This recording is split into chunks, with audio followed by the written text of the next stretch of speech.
Hello everyone, welcome to the Lab Assistant Examination Free Class Series. We have Module 2, Baki parts complete here. So the next topic is blood grouping methods. So first method is slide method. That is rapid screening method and it is less accurate. The procedures Next is tube method. That is most commonly used manual method and that is more reliable. Next one is gel card method that is highly accurate and used in modern blood banks, and automated blood grouping, that's high throughput laboratories will be used. Next, the clinical application. So for blood transfusion, organ transplantation, antenatal screening, cross matching, identification of HDN and forensic medicine. ഇതിനൊക്കെയാണ് നമ്മൾ ഈ ഒരു blood grouping system നോക്കുന്നത്. ഇപ്പോൾ ഫോറൻസിക്കിലാകുമ്പോൾ ക്രിമിനൽസിനൊക്കെ പിടിക്കാനൊക്കെ ആയിട്ട് അവിടെയൊക്കെയാണ് ഇതിന് clinical applications വരുന്നത്. And these are some commonly asked questions in PSC. You can just pause the video and read it.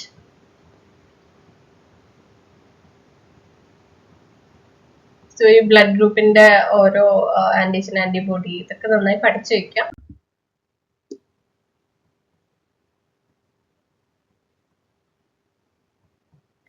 Okay, next are some one words.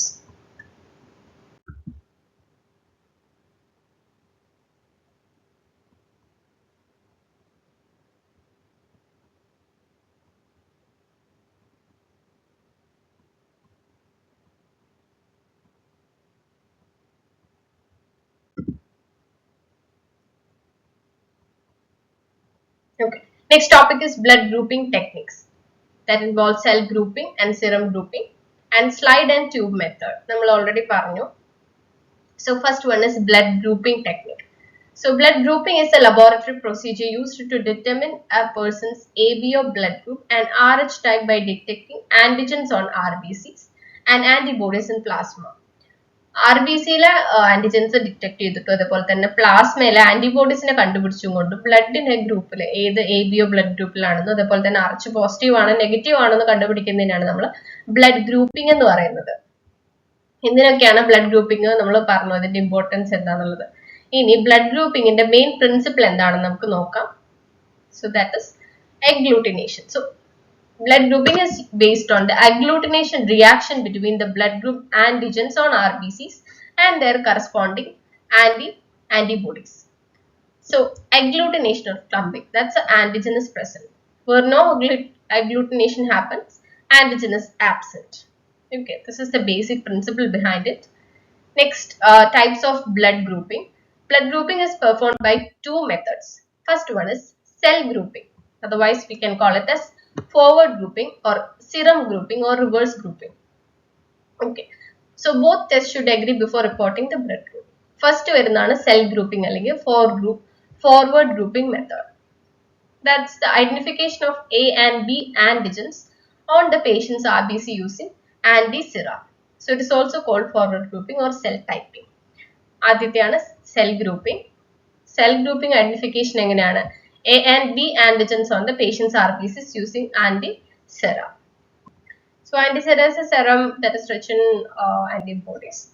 So the principle behind it is patient's RBCs are mixed separately with the anti-A serum, respectively anti-B serum, anti-D serum for RH typing.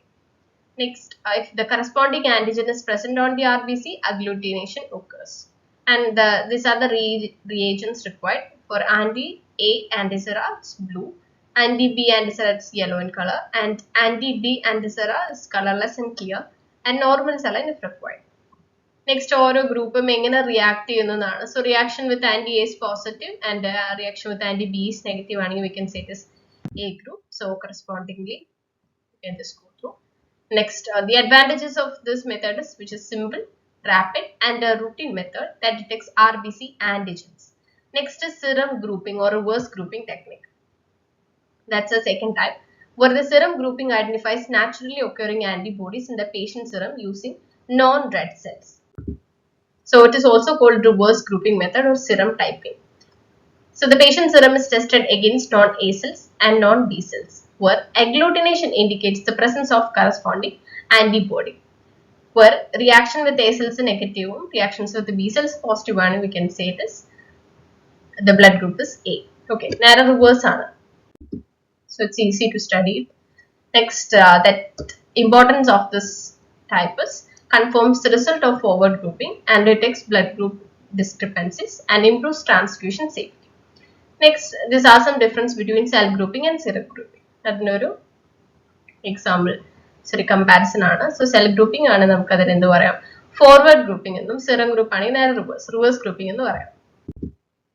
And samples use ചെയ്യുന്നത് detect ചെയ്യുന്നത് എന്തിനൊക്കെയാണ്, ആന്റിജനും ഒന്ന് ആന്റിബോഡിനുമാണ്. Next reagents ഏതൊക്കെ use ചെയ്യാം.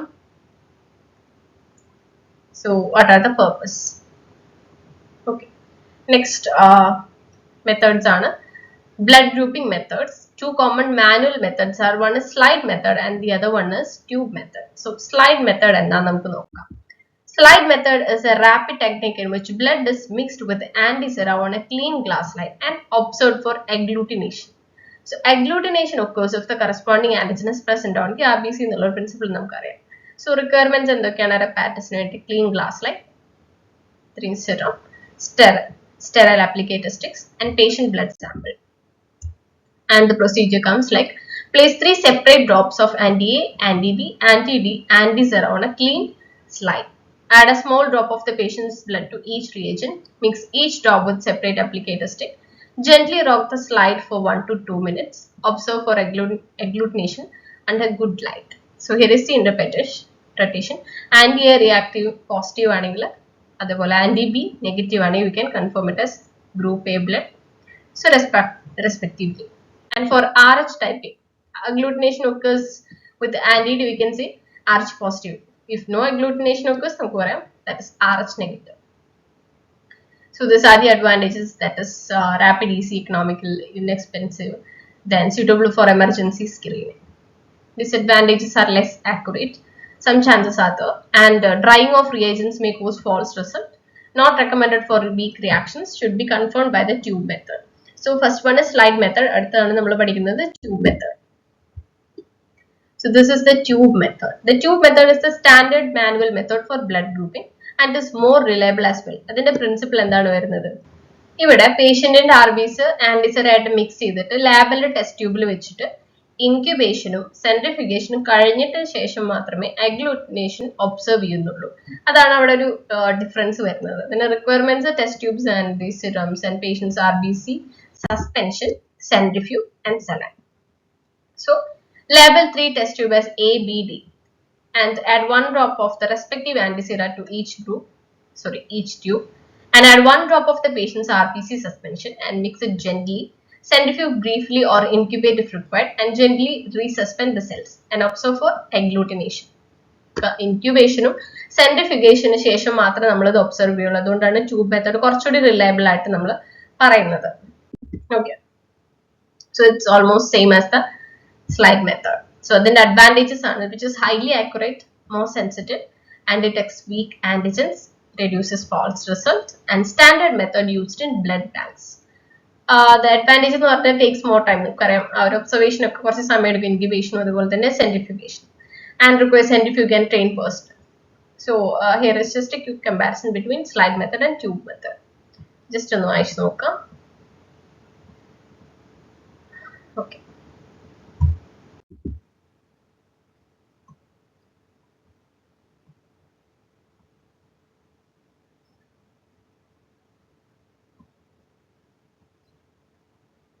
So slide method rapid ആണ്, tube method കുറച്ചുകൂടി time എടുക്കും.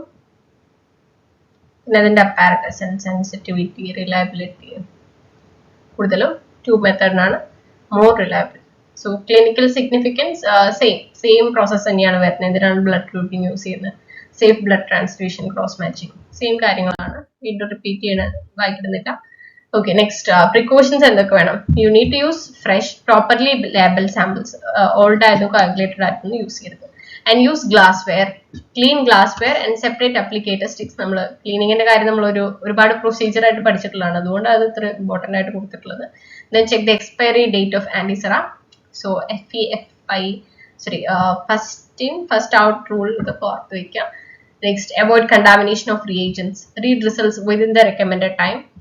Confirm doubtful or weak reactions by the tube methods. So here are some quick revision points. You can just read again.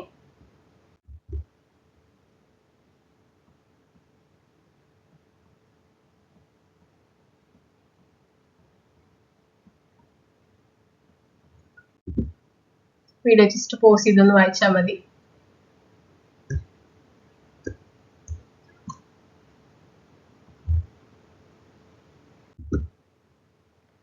Next topic is transfusion phlebotomy. Transfusion phlebotomy, in which we will be going to discuss donor screening, donor selection criteria. ഒരു ഡോണറിനെ നമ്മൾ screen ചെയ്യില്ല, interview ചെയ്തെടുക്കുന്ന പോലെയാണ്, അതിനേക്കാൾ accurate ആയിരിക്കണം. So donor screening is the process of evaluating a potential blood donor before blood donation to determine whether they are eligible and fit to donate blood.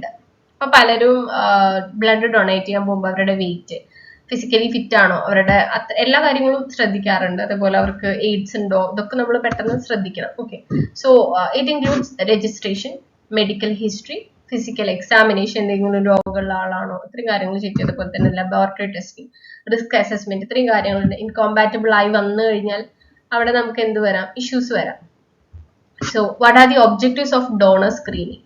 നമ്മളൊരു ജോലിക്ക് മുന്നേ ഒരാളെ സെലക്ട് ചെയ്യുന്നതിനേക്കാൾ കൂടുതൽ ലൈഫ് വെച്ചിട്ടുള്ള കളിയാണ്, റിസ്ക് ആണ്. അപ്പൊ അതുകൊണ്ടാണ് ഒരു ഡോണർ സ്ക്രീനിങ് നമ്മൾ നടത്തുന്നത്. അപ്പൊ എത്ര നമ്മൾ മാനുവലായിട്ട് പറഞ്ഞാലും, സോ അത് അവിടെ ഫേക്ക് റിസൾട്ട്സ് ആയാലും ഇപ്പൊ നമുക്ക് അറിയില്ല എത്രത്തോളം റിലയബിൾ ആണെന്ന്. അപ്പൊ ഒരു ഡോണർ സ്ക്രീനിങ് അത്ര ഇമ്പോർട്ടൻസ് ആണ് before blood donation. So to protect the recipient from transfusion or transmitted infections, okay, or TTIs. So these are the steps in donor screening. First is donor registration, then verify donor identity and record personal details and obtain the informed consent of the donor. Next is to check the medical history of the donor. That's a very important step. What the donor is asked about, if he or she had any previous blood donation, recent illness or fever, current medication, recent surgery, vaccination history, pregnancy or breastfeeding, history of jaundice or hepatitis, tuberculosis, malaria, HIV, AIDS risk factors, bleeding disorders and chronic disease like heart, kidney, liver disease ഒക്കെ ഉണ്ടോ എന്നുള്ളത് അന്വേഷിക്കണം. അതുപോലെ തന്നെ recent ടാറ്റൂവിങ്, like 6 months 1 year ആയിട്ടുണ്ടോ, അതിന്റെ period നിങ്ങൾ just ഒന്ന് ചെക്ക് ചെയ്യാം. I am not sure about it. Next alcohol or drug abuse ഉണ്ടോ, recent travel to endemic areas, ഇത്രയും കാര്യങ്ങൾ ശ്രദ്ധിക്കണം. നെക്സ്റ്റ് സ്റ്റെപ്പ് വരുന്നതാണ് ഫിസിക്കൽ എക്സാമിനേഷൻ. അതിൽ എന്തൊക്കെ നോക്കും? ജനറൽ ഹെൽത്ത്, ബോഡി വെയിറ്റ്, ഒരു 50 ഒക്കെ പറയാറുണ്ട് കോമൺ, ഐ ഡോണ്ട് നോ ഇപ്പൊ ചേഞ്ച് ആയെന്നറിയില്ല. Next pulse, blood pressure, body temperature and haemoglobin level, ഇത്രയും കാര്യങ്ങൾ ആദ്യം ഫിസിക്കൽ എക്സാമിനേഷനിൽ ചെക്ക് ചെയ്യും. Next support laboratory test. ഒന്നുകൂടി ഉറപ്പിക്കാനാണ്, പുറമെ ഫിസിക്കലി ഒന്നും കുഴപ്പമില്ല. സോ ലബോറട്ടറി ടെസ്റ്റിൽ ബിഫോർ ഡൊണേഷൻ നമ്മൾ ചെയ്യേണ്ട കുറച്ച് ടെസ്റ്റുകളുണ്ട്. HP എസ്റ്റിമേഷൻ, ഇത് വളരെ കുറവാണെങ്കിൽ ഡോണറിനും അത് എന്ത് ചെയ്യും, ഹാംഫുൾ ആയിരിക്കും. Next blood grouping, ABO and RH check ചെയ്യും. So after collection, every blood unit is screened for transfusion transmitted infections like HIV, HIV2. അവിടെ നിന്നൊന്നും നമുക്ക് ബ്ലഡ് ഡോണേഴ്സിന്റെ നിന്ന് കളക്ട് ചെയ്യാൻ പറ്റില്ല. Next hepatitis B, hepatitis C, syphilis, malaria, sexually transmitted disease, ഇത്രയും കാര്യങ്ങളുണ്ടോ എന്ന് test ചെയ്യും. Then donor selection criteria. A blood donor should meet the following criteria. 18 to 65 age വരെ നിങ്ങൾക്ക് എന്ത് ചെയ്യാൻ പറ്റുള്ളൂ, ഡൊണേറ്റ് ചെയ്യാൻ പറ്റുള്ളൂ. അതുപോലെ തന്നെ മിനിമം 45 കിലോഗ്രാം ഉള്ള ആൾക്ക് 350 ml ഡൊണേറ്റ് ചെയ്യാം. Then usually above than 55 kilogram for 450 ml donation depending on national guidelines. And HB level നമ്മൾ പറഞ്ഞു ആദ്യം ലബോറട്ടറി സ്ക്രീനിങ്ങിൽ നമ്മൾ അത് ടെസ്റ്റ് ചെയ്യും, which will be greater than or equal to 12.5. And pulse should be 60 to 100 beats per minute. It should be regular rhythm. And blood pressure, systolic and diastolic pressure നോക്കണം, 100 to 180 അല്ലെങ്കിൽ 50 to 100 diastole mmHg വരാം. Body temperature should be normal, generally less than or equal to 37.5 degrees Celsius. നമ്മുടെ normal body temperature ആണ് 37.5 degrees Celsius. Next, general health, like be healthy, നമുക്ക് കണ്ടാൽ തന്നെ അറിയാം ഏകദേശം. So feel well on the day of donation, be free from fever or acute infection. So ഇത്രയും കാര്യങ്ങൾ നമുക്ക് ചെക്ക് ചെയ്യാം. അപ്പോൾ പെയിൽ ആയിട്ടിരിക്കുന്നവരെ കണ്ടു കഴിഞ്ഞാൽ നമുക്കറിയാം. സോ അങ്ങനെയാണ്, not depending on the body or the seeming health അത് നോക്കിയിട്ടല്ല, ഇത്രയും സ്ക്രീനും ടെസ്റ്റും കാര്യങ്ങളും ചെയ്തതിന് ശേഷം മാത്രമേ ഒരു ഡോണറിൽ നിന്ന് ബ്ലഡ് കളക്ട് ചെയ്യുള്ളൂ. നെക്സ്റ്റ്, എലിജിബിൾ ഡോണേഴ്സ് എന്തായിരിക്കണം? ഫിസിക്കലി ഫിറ്റ് ആയിരിക്കണം, പിന്നെ ഈ പറഞ്ഞ ക്രൈറ്റീരിയസ് എല്ലാം മീറ്റ് ചെയ്യണം. So again, temporary deference. ഒരു donor may be temporarily deferred due to എന്തൊക്കെ കാരണങ്ങൾ കൊണ്ടാൽ നമുക്കൊരു എമർജൻസി സിറ്റുവേഷൻ, ഇപ്പൊ ഒരു ഫ്രണ്ടിന് നമുക്ക് ഡൊണേറ്റ് ചെയ്യണം എന്നുണ്ടായിരിക്കും, പക്ഷെ നമ്മൾ എന്തൊക്കെ കാര്യങ്ങൾ, എന്തൊക്കെ ക്രൈറ്റീരിയാസ് നമ്മൾ നോക്കണം എന്ന് ആണ് ഇവിടെ കൊടുത്തിട്ടുള്ളത്. അതായത് ഇത്രയും കാര്യങ്ങളുണ്ടെങ്കിൽ നമുക്ക് ഡൊണേറ്റ് ചെയ്യാൻ പറ്റില്ല, അങ്ങനത്തെ സിറ്റുവേഷൻസ് ആണ് ഞാൻ ഇവിടെ കൊടുത്തിട്ടുള്ളത്. You can just go through. If the donor having fever or infection, pregnant ആയിരുന്നപ്പോഴും, then breastfeeding, recent vaccination, recent surgery, tooth extraction, antibiotic treatment, tattooing or body piercing within the deferral period, and recent blood donation before the recommended interval. ഇത്രയും കാര്യങ്ങൾ test ചെയ്തതിന് മാത്രമേ നിങ്ങളായാൽ പോലും വേറൊരാൾക്ക് refer ചെയ്യാൻ പാടുള്ളൂ. Okay, ഇത്രയും കാര്യങ്ങൾ ബേസിക് ആയിട്ട് നമുക്ക് ചെക്ക് ചെയ്യാവുന്ന കാര്യങ്ങളാണ്, ഇത് അറിഞ്ഞു വെക്കുക, റിയൽ ലൈഫിൽ ആവശ്യം വരുന്ന കാര്യങ്ങളാണ്. Next, permanent deferral. നമ്മൾ പറഞ്ഞു ടെമ്പററി ഡെഫറൽ, ഇപ്പൊ പ്രഗ്നന്റ് ആയത് എല്ലാ കാലത്തേക്കും പ്രഗ്നന്റ് ആവില്ല, ദാറ്റ്സ് ഫോർ ടെമ്പററി. അതുപോലെ ടാറ്റു ഒരു ഡെഫറൽ പീരീഡ് ഉണ്ടായിരിക്കും, so 6 months to 1 year last അതിനുള്ളിൽ ചെയ്തവർക്ക് പറ്റില്ല. പക്ഷെ പെർമനന്റ് ആയിട്ട് ഡെഫറൽ ആയവർക്ക് എന്ന് വെച്ച് കഴിഞ്ഞാൽ തീരെ കൊടുക്കാൻ പറ്റില്ല, പെർമനന്റ് ലൈഫ് ലോങ് അവർക്ക് കൊടുക്കാൻ പറ്റുക എന്നുള്ളവരാണ് HIV ഇൻഫെക്ഷൻ ഉള്ളവർക്ക്. അവരിൽ നിന്ന് ബ്ലഡ് സ്വീകരിക്കാൻ പാടില്ല. Hepatitis B or C infection, serious heart disease, certain blood disorders, high risk behaviors for transfusion or transmitted infections as defined by the blood donation guidelines.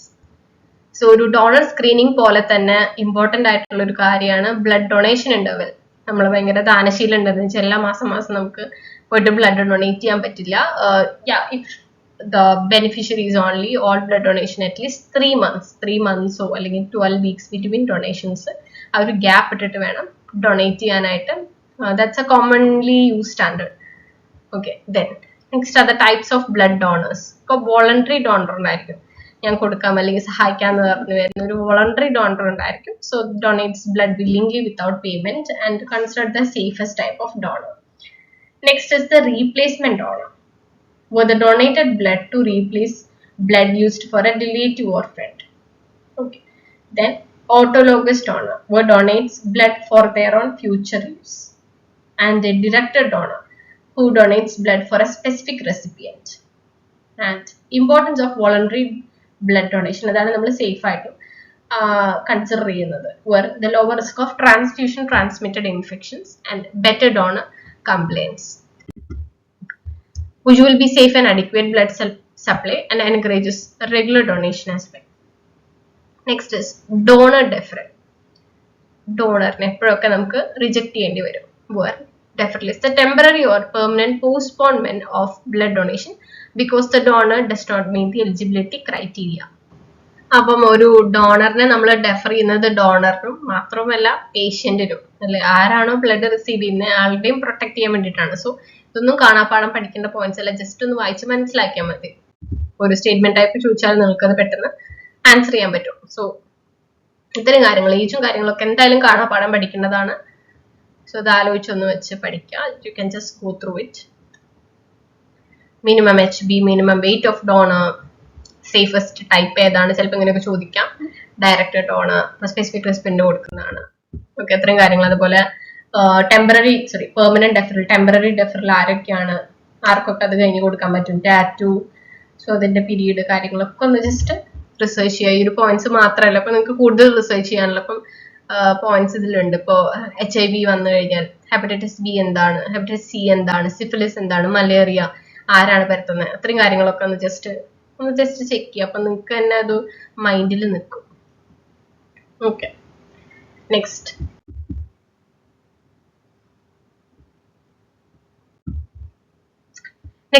Blood bank anticoagulants. നമ്മൾ ഈ blood store ചെയ്യുന്ന കാര്യം പറഞ്ഞു, donor സ്ക്രീനിങ്ങിന്റെ കാര്യം പറഞ്ഞു. അടുത്ത് വരുന്നതാണ് blood ബാങ്കിൽ എങ്ങനെ ആന്റി കോയാഗുലൻസ് മിക്സ് ചെയ്ത്, ഇപ്പം അച്ചാറൊക്കെ നമ്മൾ പ്രിസർവ് ചെയ്ത് വെക്കുന്ന പോലെ ബ്ലഡ് ബാങ്ക് എന്ന് പറയുമ്പോൾ തന്നെയാണ് ബ്ലഡ് കളക്ട് ചെയ്ത് വെക്കുന്നതാണ്.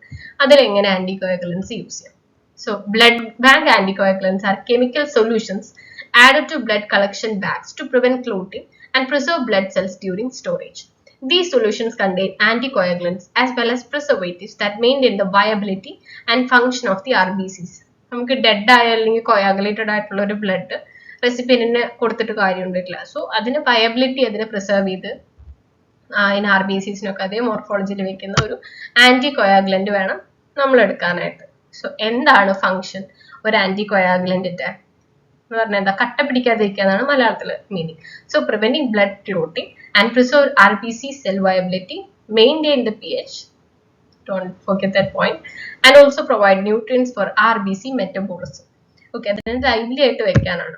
And extend the shelf life of stored blood, reduce hemolysis during storage. Okay, so what are the principles behind an anticoagulant? Used is citrate, which prevents clotting by binding or chelating calcium ions. Since calcium is essential for the coagulation cascade, clot formation is prevented. So ഒരു ideal blood bank anticoagulant എങ്ങനെയായിരിക്കണം? That prevents coagulation effectively, non-toxic to blood cells, maintains normal RBC function, preserves clotting factors, extends storage life, sterile, and should be stable. Also compatible with the blood components. Next is the types of blood bank anticoagulants. ഏതൊക്കെയാണ് നമ്മൾ use ചെയ്യുന്നത്? First is ACD, which is acid citrate dextrose. അതിന്റെ composition എന്തൊക്കെയാണ് വരുന്നത്? Citrate വരുന്നുണ്ട്, sodium citrate and dextrose. Functions: citrate എന്ത് ചെയ്യുന്നുണ്ട്? Citrate prevents clotting by binding calcium ions. Citric acid എന്ത് ചെയ്യുന്നുണ്ട്? That maintains pH. നമ്മൾ പറഞ്ഞു ആന്റികോയാഗുലൻസ് pHഉം ബാലൻസ് ചെയ്യുന്നുണ്ട്. Last one is dextrose. Dextrose എന്താ ചെയ്യുന്നത്? Provides energy or glucose for RBC metabolism. Then storage life വേണമെന്ന് പറഞ്ഞത് ഒരു ഐഡിയൽ ആന്റികോയാഗുലന്റ് ആണെങ്കിൽ. So storage life ഇവിടെ വരുന്നത് 21 days ആണ് at 2 to 6 degrees Celsius. Next, acid citrate dextroseന്റെ advantages എന്തൊക്കെയാന്ന് നോക്കാം. That prevents coagulation, that's the main function, and maintains the RBC viability. Some disadvantages are like shorter storage life compared with the CPDA1. Okay, നമ്മളിപ്പോൾ പഠിച്ചത് ACD ആണ്. എന്താണ് CPDA? So that is citrate phosphate dextrose. Composition വരുന്നതാണ് sodium citrate. ഇതിലും എന്തുണ്ട്? Citric acid ഉണ്ട് to maintain the pH, and sodium phosphate and dextrose. So citrate is the anticoagulant. Phosphate helps maintain ATP and RBC metabolism. What is ATP? Adenosine triphosphate energy ആണ്. Dextrose is the energy source. Next, storage life വരുന്നത് again 21 days ആണ് at 2 to 6 degrees Celsius. Advantages are better RBC survival than ACD and also improved buffering capacity. Third one is citrate phosphate dextrose adenine, CPDA1. നേരത്തെ പറഞ്ഞ ആന്റികോയാഗുലൻസിനേക്കാൾ better ആണ് CPDA1. So that's the most commonly used anticoagulant preservative solution in blood banks. അതിന്റെ composition വന്നിട്ട് sodium citrate, citric acid, sodium phosphate and dextrose. Next, adenine is also there. So ഓരോ കമ്പോണൻസിനും features എന്താന്ന് നമുക്ക് നോക്കാം. Sodium citrate എന്ത് ചെയ്യുന്നുണ്ട്? That prevents clotting by binding calcium ions, and citric acid maintains the pH. Sodium phosphate that maintains ATP and buffering, and dextrose that gives energy sources for RBC, and adenine that helps RBC synthesize ATP molecules, prolonging cell survival. Storage life എത്രയാണ്? 35 days ആണ് at same temperature 2 to 6 degrees Celsius. മറ്റേത് എത്രയായിരുന്നു? രണ്ടും ACD CPD choose for 21 days. ഇതാണെങ്കിൽ എത്രയുണ്ട്? Shelf life 35 days ആണ്. So അതിനാണ് ഇത് കുറച്ചുകൂടി റിലയബിൾ ആണെന്ന് പറയുന്നത്. നെക്സ്റ്റ്, ഐഡിയൽ ആണ്. സോ അഡ്വാൻറ്റേജസ് ആണ് പറയുന്നത്. Better viability, longer storage period, improved ATP production, that's most widely used. Disadvantages: shorter storage life than some newer അഡിക്റ്റീവ് സൊല്യൂഷൻ. ഓക്കെ, എന്നാലും ഇതുവരെ പഠിച്ചതിൽ ബെറ്റർ ആണല്ലേ, 35 days കിട്ടുന്നുണ്ട്. അടുത്തൊരു അഡിക്റ്റീവ് സൊല്യൂഷൻ ആണ് SAGM, അല്ലെങ്കിൽ ഒരു അടുത്ത ആന്റികോയാഗുലന്റെ പേരാണ് SAGM. അതിൽ ഏതൊക്കെ വന്നിട്ടുണ്ട്? S for saline, adenine, glucose and mannitol. Purpose എന്താണ്? Added to pack the RBC cells after plasma removal.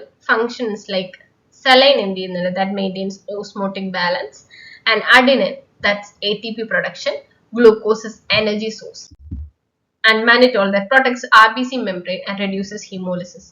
Storage life എത്രയാണ്? That is 42 days. Okay, same temperature ആണ്, 42 days ആണ് തരുന്നത്. So here are the comparison of blood bank anticoagulants. So നമ്മൾ ഏതൊക്കെ പഠിച്ചു? ACD പഠിച്ചു, CPD പഠിച്ചു, CPDA1, SAGM. Okay, so just അതിന്റെ ഡേറ്റ്സും ഡേറ്റ്സും അതിന്റെ കമ്പോസിഷൻസും ഒന്ന് പെട്ടെന്ന് നോക്കി വെക്കാം. CPD, ACD, CPDA1, SAGM. So ഏറ്റവും കൂടുതലുള്ളത് ആർക്കാണ്? SAGM-നാണ് അല്ലേ? Saline, adenine, glucose and mannitol. Storage ലൈഫും ജസ്റ്റ് ഒന്ന് ചെക്ക് ചെയ്യാം. ഓക്കെ, അപ്പൊ ഇത്രയാണ് ഐഡിയൽ ആന്റികോയാഗുലൻസ് നമ്മളിപ്പോ പഠിച്ചത്. അതിൽ ഏറ്റവും നല്ലത് ഏതാണ്? SAGM ആണല്ലേ last. Next is the mechanism of action. ഇനി ഇത് എങ്ങനെ ആക്ട് ചെയ്യും, നമ്മൾ ഇതിന്റെ കാറ്റഗറിയും ആരാണ് നല്ലത്, എത്ര ഡേയ്സ് കിട്ടുന്നൊക്കെ പഠിച്ചു. Next support mechanism of action. So citrate എങ്ങനെയാണ് വർക്ക് ചെയ്യുന്നത്? Citrate that chelates or bind calcium ions ആയിട്ട് ബൈൻഡ് ചെയ്യും and prevents activation of clotting factors. അപ്പം ബ്ലഡ് ക്ലോട്ട് ആവാതിരിക്കുക എന്നുള്ളതാണ് ഒരു ആന്റികോയാഗുലന്റ് ഫംഗ്ഷൻ ആയിട്ട് വരുന്നത്. അപ്പൊ കാൽഷ്യം അയൻസ് ബൈൻഡ് ചെയ്താൽ തന്നെ ക്ലോട്ടിംഗ് ഫാക്ടേഴ്സിന് അവിടെ എന്ത് ചെയ്യുന്നുണ്ട്? അവരെ ആക്റ്റീവ് ആവാതെ അവിടെ പ്രിവെന്റ് ചെയ്ത് വെച്ചു. എന്നിട്ട് കൊയാഗുലേഷൻ സ്റ്റോപ്പ് ചെയ്തു. ഓക്കെ, ഡെക്സ്ട്രോസ് അല്ലെങ്കിൽ ഗ്ലൂക്കോസ് എന്താ ചെയ്യുന്നത്? നമുക്ക് പഞ്ചസാര എന്ന് പഠിക്കാം. പഞ്ചസാര എന്ത് ചെയ്യുന്നു? Provides energy for RBC metabolism. അപ്പൊ നമ്മളൊരു നാരങ്ങ വെള്ളം പഞ്ചസാരയൊക്കെ ഇട്ട് കുടിച്ചു കഴിഞ്ഞാൽ ഭയങ്കര എനർജി ആണല്ലേ. സോ നമ്മുടെ RBC മെറ്റബോളിസത്തിന് ബ്ലഡ് ബാങ്കിലെ കാര്യമായിട്ട് നമ്മളിപ്പോൾ പറയുന്നത്, നോട്ട് ഇൻ നോർമൽ ഡേയ്സ് അവിടെ ശ്രദ്ധിക്കുന്നുണ്ട് glucose. And also maintain cell viability. അപ്പൊ നമുക്ക് നല്ല ലൈവ്ലി ആയിട്ട് തോന്നും അല്ലെ പഞ്ചസാര ഇട്ടുള്ള വെള്ളം കുടിച്ചു കഴിഞ്ഞാൽ. അങ്ങനെ ആലോചിക്കാം. നെക്സ്റ്റ് വരുന്നതാണ് ഫോസ്ഫേറ്റ്. ഫോസ്ഫേറ്റിന് എങ്ങനെ പഠിക്കാം? That act as A buffer and helps maintain ATP levels. ATP എന്ന് പറഞ്ഞാൽ അഡ്നോസിൻ ട്രൈസ് ഫോസ്ഫേറ്റ് എനർജി മോളിക്യൂൾസ് ആണ്. അപ്പം ബഫർ, ഒരു ബഫൂൺ നമുക്ക് പഠിക്കാം. കോമഡിയാണ്. കോമഡി എപ്പോഴും എന്താ ഭയങ്കര എനർജറ്റിക് ആയിരിക്കും, ഫണ്ണി ആയിരിക്കും അല്ലേ. ഫോസ്ഫേറ്റ് ഭാവിച്ച് പഠിക്കാം. ഫോസ്ഫേറ്റ് ഫണ്ണിയാണ്, ബഫർ ചെയ്യും, act as A buffer and helps maintain ATP levels. അടുത്തതാണ് അഡിനിൻ.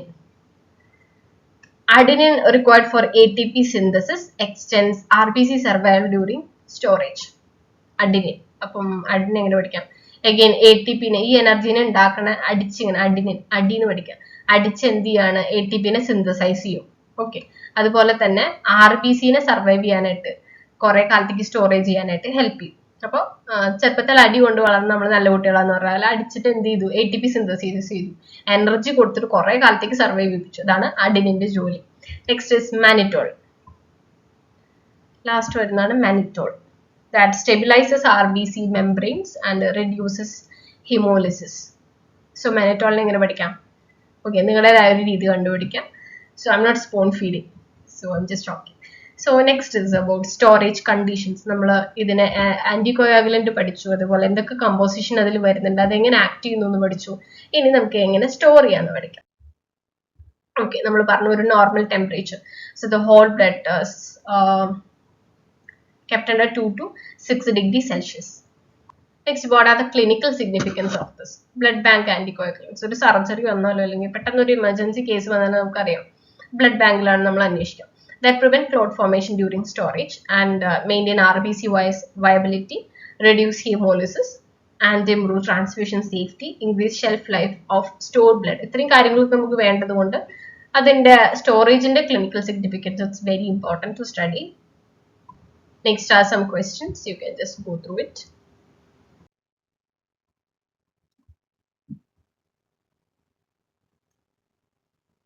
So video pause ചെയ്തൊന്ന് വായിക്കാം. വായിക്കുക മാത്രമല്ല പഠിക്കുക. ഓക്കെ, സോ അത് ഇത്രയും കാണാപ്പാടാക്കി വെക്കാം.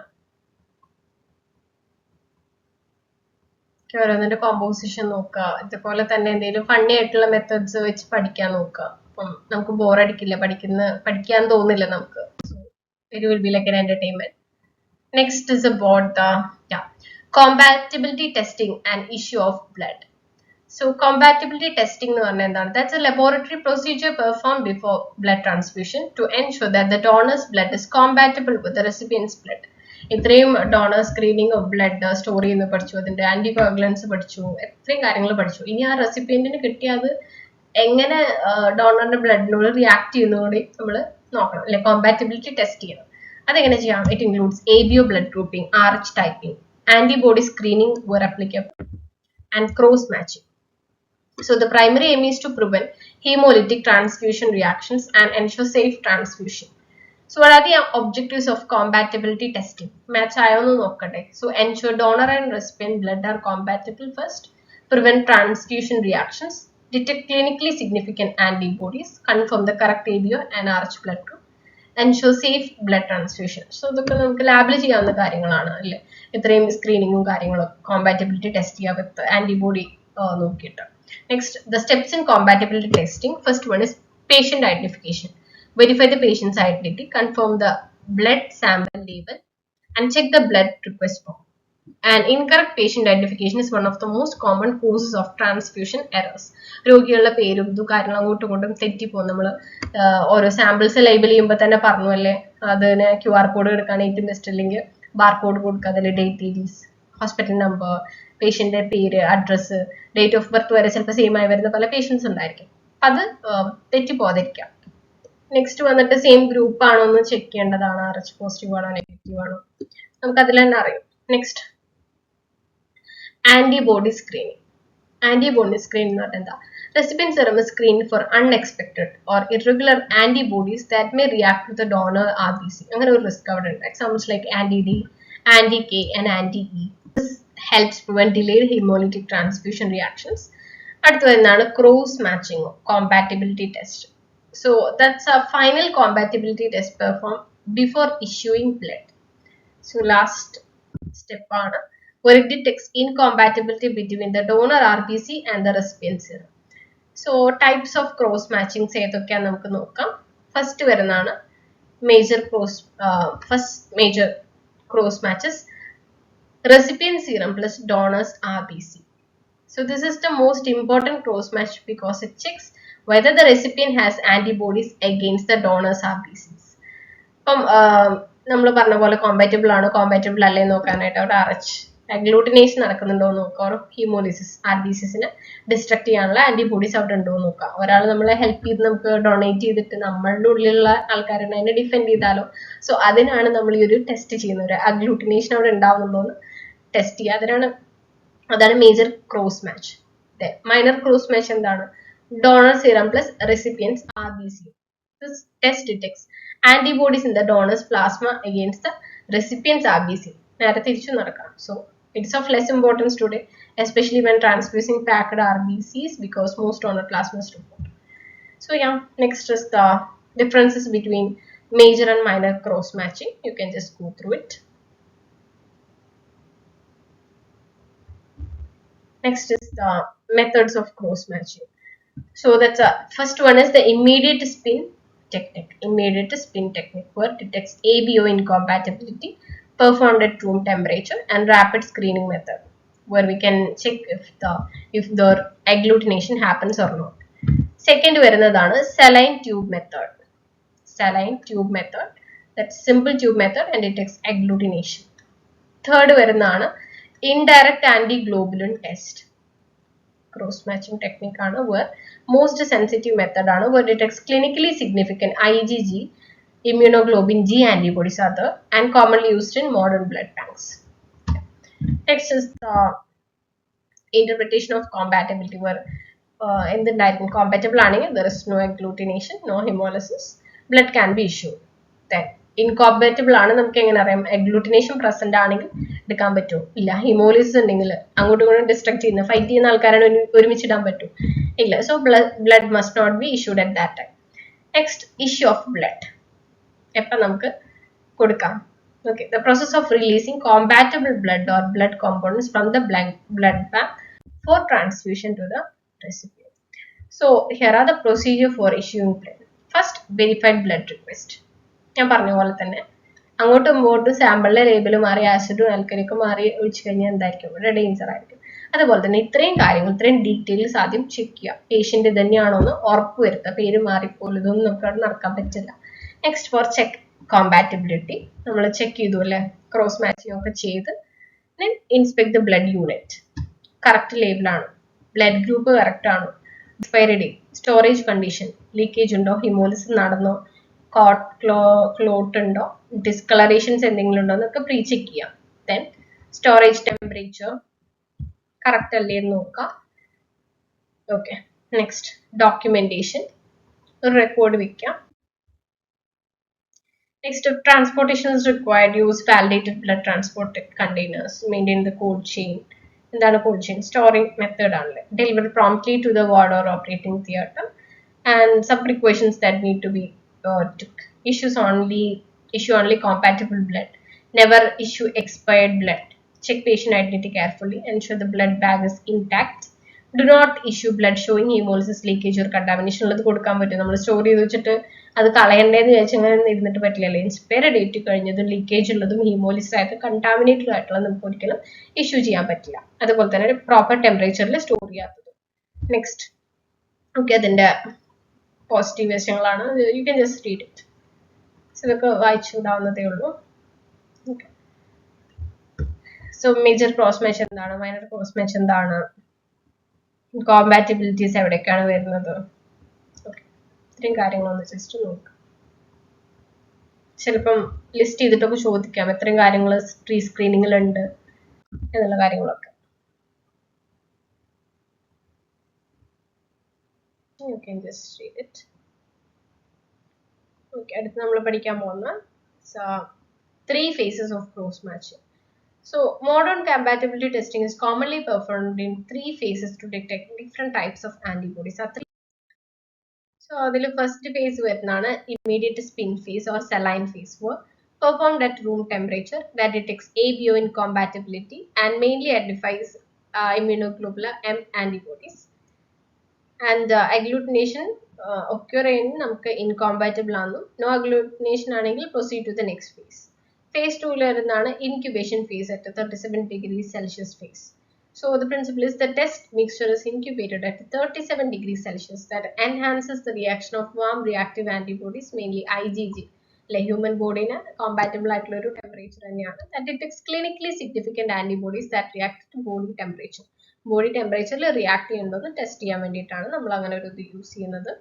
നെക്സ്റ്റ് അടുത്ത ഫേസ് ആണ് anti globulin phase or AHG phase or Coombs phase. Coombs phase, where anti-human globulin AHG or Coombs reagent is added after washing the red cells and detects IgG antibodies attached to RBC that do not produce visible agglutination on their own. അതിന്റെ purpose എന്താണ്? That detects incomplete antibodies, most sensitive phase of compatibility testing. So these are the summary of the 3 phases. You can just read it. There are 3 phases. ഒന്ന് നോക്കി വെക്കാം. Immediate phase, spin phase, incubation and AHG. Okay. So yeah, this we have already discussed. Agglutination നടക്കുകയാണെങ്കിലും ഇല്ലെങ്കിലും എങ്ങനെയാണ് നമുക്ക് receive ചെയ്യാൻ പറ്റും ഇല്ലയോ എന്നുള്ളത്. Then these are the clinical significance of it, that prevent acute hemolytic transfusion reaction. ഒരു body ടെമ്പറേച്ചറിലേക്ക് കടന്ന് അതിനെ ഡിസ്ട്രക്ട് ചെയ്തതിനേക്കാൾ മുന്നേ അതിനെ ഒരു എക്സ്പെരിമെന്റ് ചെയ്ത് ഒരു ഹ്യൂമൻ ബോഡി ടെമ്പറേച്ചറിൽ അത് വരുമ്പോൾ കോമ്പാറ്റിബിൾ ആണോ എന്ന് ടെസ്റ്റ് ചെയ്യുന്നതാണ്. And also detect unexpected antibodies, ensure compatibility before transfusion, also improve patient safety. Okay, yeah, you can just read through it.